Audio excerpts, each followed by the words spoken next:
You are about to sign an assured short-hold tenancy agreement for a property either owned or managed by Unipol. It is important that you fully read the contract and ask any questions before signing, as it is a legal agreement, even if you may not be paying a deposit.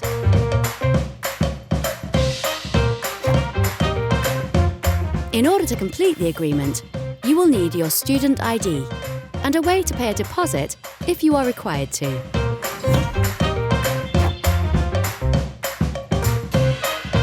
This is an assured short-hold tenancy, which has a fixed start and end date. This means you must pay your rent and any other costs to Unipol for the full period stated on the contract.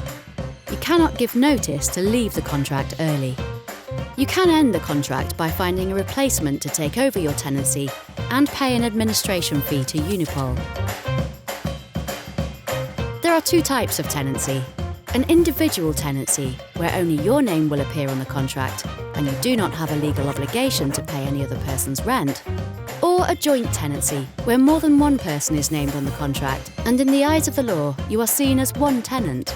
If any member of the group fails to pay their rent, then we will pursue that person initially, but ultimately the rest of the group could be held liable for the rent.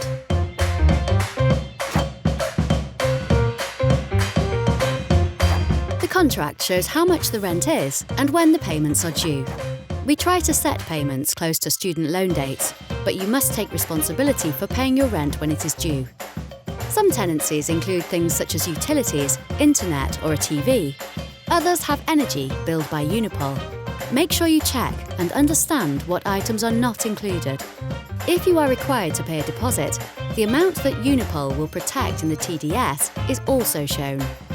There are no hidden costs when signing up with Unipol, but we will charge for late or rejected payments and damage caused during your tenancy. You can find these details in the tenancy agreement or in the tenant's handbook.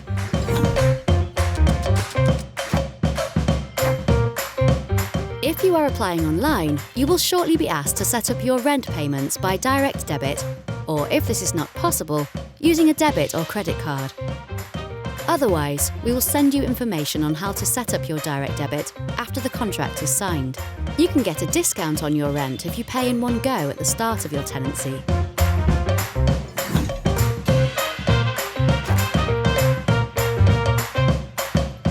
All your obligations as a tenant are listed in the tenancy agreement, but these are some of the main ones.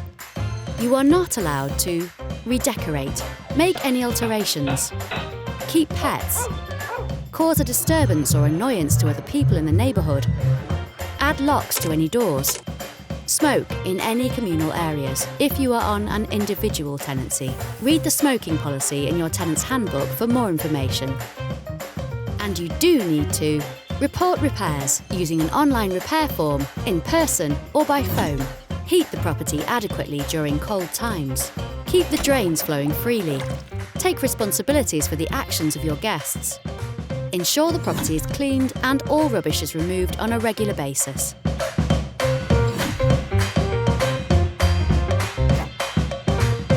Unipol clean all our properties between tenancies, but if you are moving into a property where the previous tenants have just left, it may not be clean when you first arrive. You should be assured that the property will be cleaned as soon as is practicable.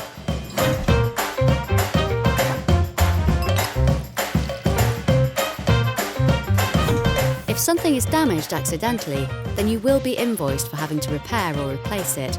However, you might be able to claim on your insurance for damage. Personal possession insurance is included in your tenancy with Unipol. Make sure you read the leaflet provided, as certain items like mobile phones and bikes require a top-up of cover. Find out more about being a Unipol tenant on our website and in your tenant's handbook. Thank you for choosing to live in a Unipol property, and we hope you enjoy your time with us.